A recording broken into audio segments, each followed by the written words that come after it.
News, अपना शहर अपनी आवाज़।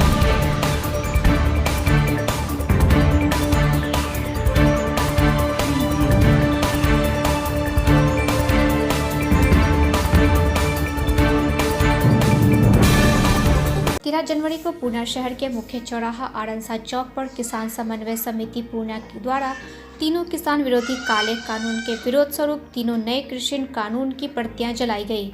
इस मौके पर किसान समन्वय समिति के अध्यक्ष प्रोफेसर आलोक कुमार ने कहा कि सुप्रीम कोर्ट ने जो चिंता जाहिर की है उसका हम स्वागत करते हैं, लेकिन जो 4 सदस्यीय कमेटी बनाई है वो चौंकाने वाला है। ये चारों सदस्य पहले ही काले कानून के पक्ष में अपना मत दे चुके हैं। ये किसानों के साथ क्या न्याय कर पाएंगे, ये सवाल है।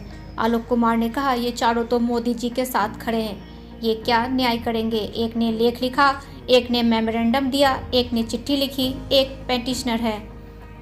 वहीं किसान समन्वय समिति संयोजक नियाज अहमद ने तीनों कृषि कानून के वापसी के साथ साथ न्यूनतम समर्थन मूल्य पर भी कानून बनाने की मांग पर जोर देते हुए कहा कि कृषि से उत्पादित हर एक वस्तु का मूल्य निर्धारण कंपनियां कर सकती हैं, तो किसान के उपजाए हुए फसल का न्यूनतम मूल्य का निर्धारण क्यों नहीं किया जाना चाहिए। नियाज अहमद ने कृषि कानून 2020 की त्रुटियां बताते हुए कहा कि कॉन्ट्रैक्ट फार्मिंग के कानून से भूमि ही किसान जो बटाई पर खेत लेकर खेती करते थे वो पूरी तरह बर्बाद हो जाएंगे।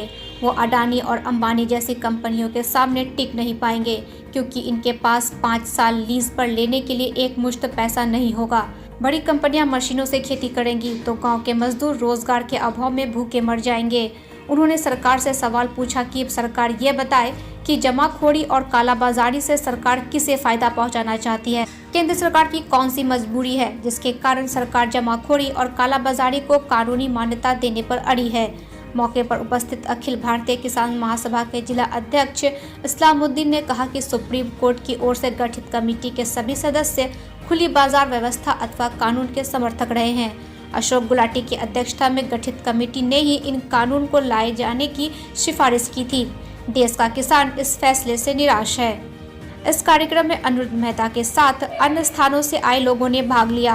किसान समन्वय समिति के सदस्यों ने तीनों कृषि कानून के वापसी एवं न्यूनतम समर्थन मूल्य की गारंटी के कानून के बनाने तक आंदोलन को जारी रखने के लिए संकल्प के साथ कार्यक्रम की समाप्ति की। आज पूरे देश भर में जो ये काला कानून है, कृषि जो तीनों बिल आया है, इसको जलाने का काम किया जा रहा है, क्योंकि लगातार किसान मांग कर रहे हैं कि ये तीनों काला कानून वापस हो और जल्द से जल्द वापस हो। मगर सरकार सुप्रीम कोर्ट के फटकार के बाद भी आज तक इस पर सही ढंग से संज्ञान नहीं ले पाई है। और सुप्रीम कोर्ट ने भी जो ये 4 कमेटी बनाई है, इसमें भी वैसे लोगों को शामिल किया है जो पहले से पूर्णतः पक्षधर थे इस कानून के। तो हमें जो न्याय चाहिए, हम चाहते हैं कि इस कानून को जब तक रद्द नहीं किया जाएगा तब तक हमारा ये आंदोलन जारी रहेगा। हम आंदोलन को और गति प्रदान करेंगे और तेज करेंगे जब तक ये तीनों काला कानून और न्यूनतम समर्थन मूल्य पे पूरा सही खरीद की गारंटी नहीं दी जाती। जल्दी बोले। ये जो मैं सुप्रीम कोर्ट का तो स्वागत करता हूँ, लेकिन ये जो कमेटी गठन हुई है, ये कमेटी में हमको लग रहा है कुछ काल में काला है, इसलिए उस कमेटी को जांच कर हमारी कमेटी किसानों की बनाई जाए जो निष्पक्षता होगी। और हम चाह रहे हैं ये मोदी आखिर क्यों जीत मचाए हुए हैं, ये करोड़ों किसानों की आहत किए हुए हैं।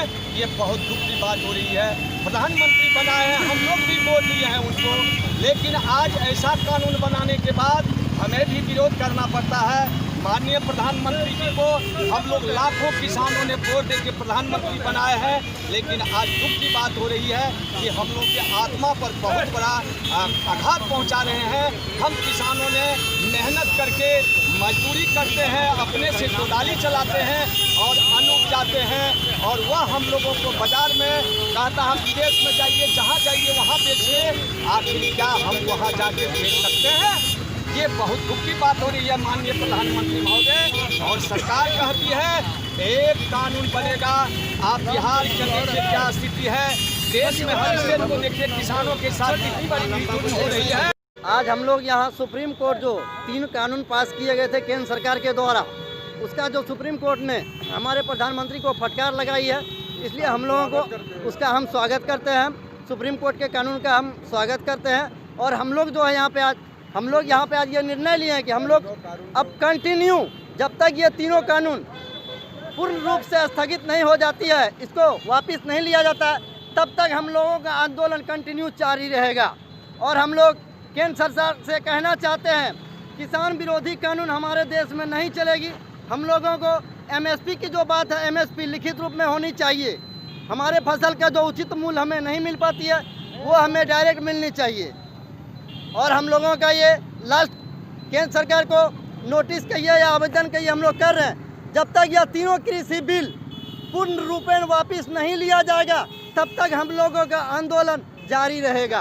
किसान मजदूर एकता जिंदाबाद जिंदाबाद जिंदाबाद।